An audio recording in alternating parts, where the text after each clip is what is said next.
You're on. Okay, so today we're going to talk about the sociological imagination. And the sociological imagination was created by theorist C. Wright Mills. And what this concept says is that we can understand the world around us by understanding how history and biography interact with one another. So if we look at history and biography with these different terms that Mills created, personal trouble and public issue, we can understand a little bit more what he means by that. So when we think of a personal trouble, we're thinking of that biography side. We're thinking of the individual, our own personal problems, right? But when we look at the public issue, we're looking at the history side. We're looking at the masses. We're looking at what issues occur within society, right? So how do we know when a personal trouble is a public issue? If we look at different social forces and institutions that impact our everyday lives, that's when we can see that transition and how the personal trouble and the public issue interact with one another. So these are just a very short list of institutions that can affect and play within our lives, including family, education, gender, media, and the economy.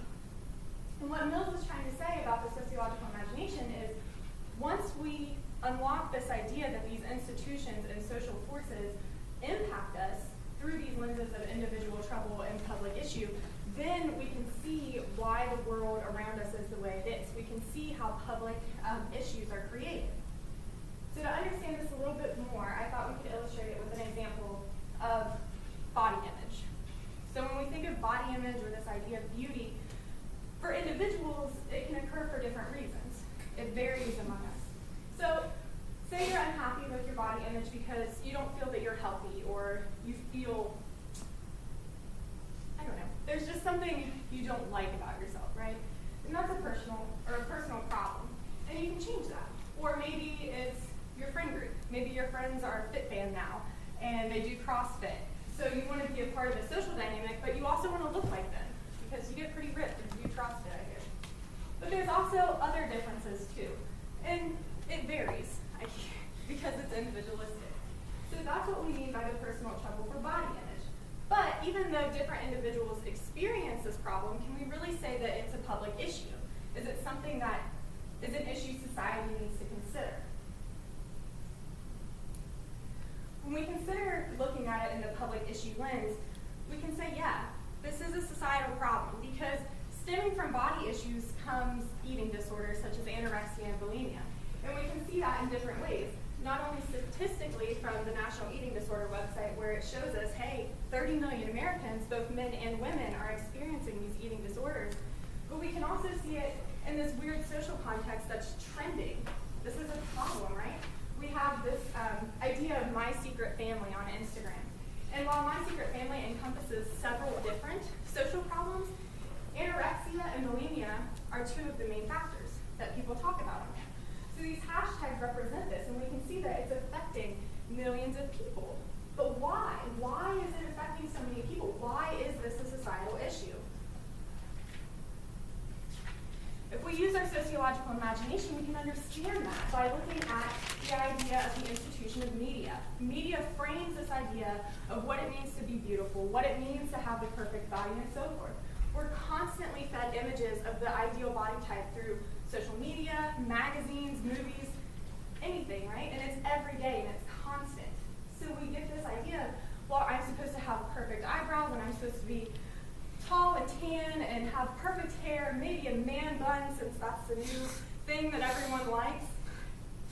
But is that what we need to do? That's the question, right? But that's how it impacts us. It makes us believe that we should look this way. And that creates that problem with body image because then we strive to be that way. And the beauty industry reinforces that idea and reinforces media framing because they create commercials and advertisements that say, hey, it's okay if you don't look like this, we can help you. Take this pill, or you can have this surgery, or use this makeup, and you'll be perfect. You'll fit the societal image of beauty. But it's important to remember, too, that not only do we have media framing right now for us, like go back to the man bun or the perfect brow, that's something for our generation, right? 50 years ago, or even 5 years ago, the idea of beauty wasn't the same. And the idea of beauty isn't the same in different countries either. So we need to understand that for us in the United States, our institution of media is creating this idea that is for our time right now. And as society changes, the media frame changes with it. So just to illustrate kind of how powerful this idea of framing is, I'll show this little clip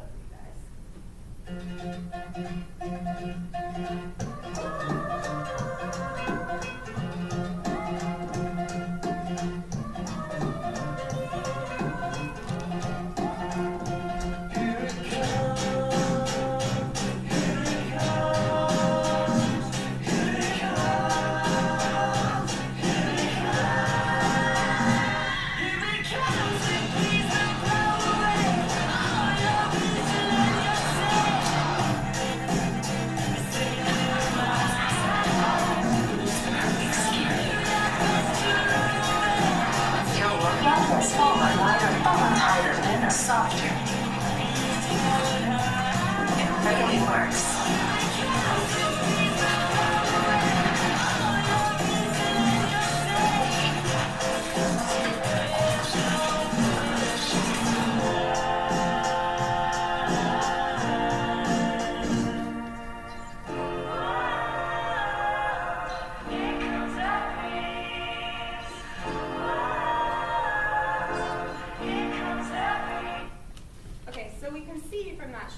just how powerful media is and this idea of framing. And it affects us so early in age. So we don't question it when we're younger, and we hardly question it when we get older either. But if we use our sociological imagination, we'll be able to see this media framing and understand how it creates a societal problem with body image and the construction of beauty. So just to recap a little bit, the sociological imagination allows you to look through a different lens. You can see the world in a different way because you're understanding that even though you have an individual trouble or a personal trouble, others can be affected by it, and it can be a social problem, right? And we can understand how it's a social problem due to the institutions that affect our everyday lives. And I encourage you to use the sociological imagination because it is the most powerful thing that you can get from sociology. You won't be a sheeple anymore. You can break away from the herd, and you can see how these societal issues are created, and you can help start a change, right?